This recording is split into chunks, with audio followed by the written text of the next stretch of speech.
আসসালামু আলাইকুম। আমি আজকে একটা নতুন রেসিপি নিয়ে আসলাম। এখানে দেখাচ্ছি কিছু পালং শাক দেখতে পাচ্ছেন। আর এখানে নিয়েছি 3 টুকরো আলু, মানে একটা আলু পুরা নাই। নিয়েছি 2 টুকরো রসুন, আর নিয়েছি গাজর। এই যে গাজর কুচানো না। এখন আমি এটা একটু সিদ্ধ করে নিব। এখন আমি এটা সিদ্ধ বসিয়ে দিব। গাজরটা দিয়ে দিলাম আলু আর রসুনটা এইটি নিচে দিব, আর এগুলো হচ্ছে উপরে দিব, কারণ শাকটা হইতে সময় লাগবে না আর ওইটা একটু হইতে সময় লাগবে, সেই জন্য এটা নিচে দিয়ে দিলাম। এখন হালকা একটু পানি দিয়ে আমি সিদ্ধ বসিয়ে দিব। এই দেখুন, সামান্য পরিমাণে পানি দিয়ে এখন আমি এটা অল্প একটু, মানে হালকা লবণ দিব, বেশি দিব না।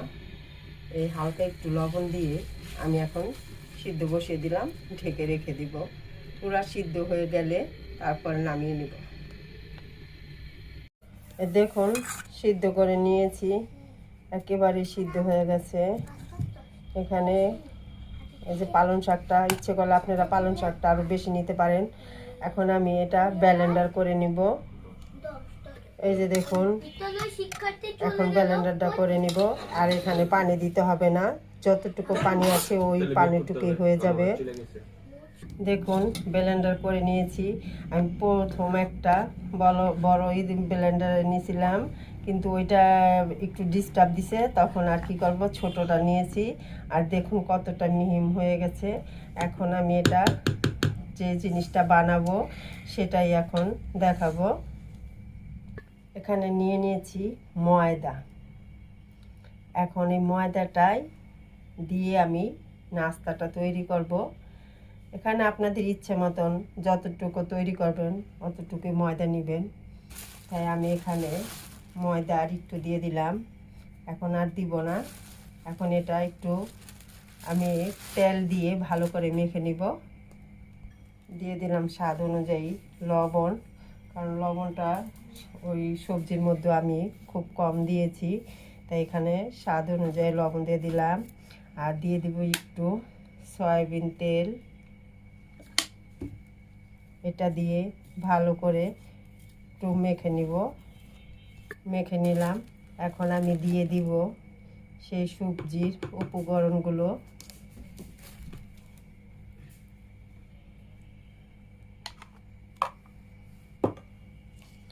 এটা দিয়েই মেখে নিব, এখানে আর পানি ইউজ করতে হবে না।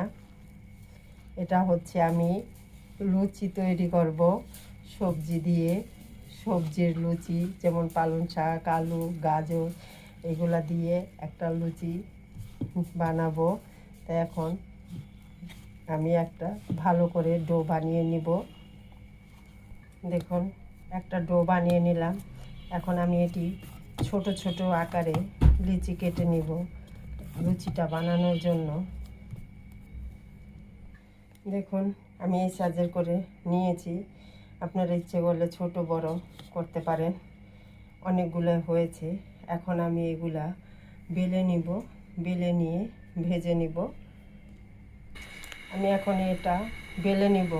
আপনারা ইচ্ছা করলে আটা দিয়েও কিন্তু বানিয়ে নিতে পারেন, এবং শুধু তেল দিয়েও বানিয়ে নিতে পারেন। তাই আমি বেলুন আর পিঁড়ির মধ্যে তেল মেখে নিয়েছি। এখন আমি একটু হালকা বেলে নিব। দেখুন, এইভাবে বানিয়ে নিয়েছি।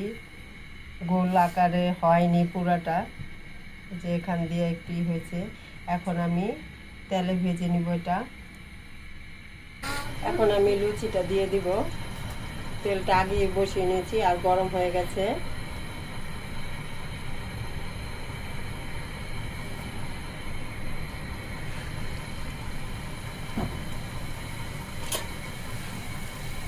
দেখুন কত সুন্দর ফুলে উঠেছে, আর কালারটাও কিন্তু অনেক সুন্দর দেখা যাচ্ছে।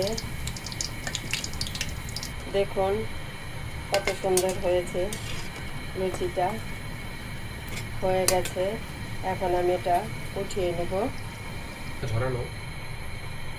আমি আর একটা দিয়ে দেখাচ্ছি।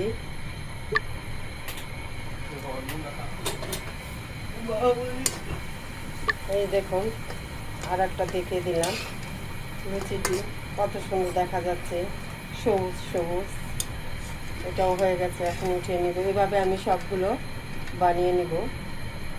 এই দেখুন, লুচিগুলো বানানো হয়ে গেছে, অনেকগুলো লুচি হয়েছে। এই দেখুন কি সুন্দর, একেবারে মুচমুচে ভেঙে গেছে। দেখুন, এই লুচিটা কিন্তু খেতে খুবই ভালো লাগে। তরকারিটা খেতে হবে না, এইভাবে খেলে কিন্তু মনটা ভরে যাবে, খুবই ভালো লাগে। আর কতটা ফুলে উঠেছে দেখুন বন্ধুরা। আর এইটা যে একটা সবজি দিয়ে বানালাম, এটা বাচ্চারা খেলেও কিন্তু ভালো, কারণ বাচ্চারা দেখা যায় সবজি খায় না, এভাবে বানিয়ে দিলে কিন্তু খায়। লুচিগুলো যদি ভালো লাগে, ভিডিওটা যদি ভালো লাগে, একটা লাইক, শেয়ার, কমেন্ট করবেন, কমেন্ট করে জানাবেন। এবং ভিডিওটি সম্পূর্ণভাবে দেখে বন্ধুরা আমার চ্যানেলটি সাবস্ক্রাইব করে দিবেন। আল্লাহ হাফিজ।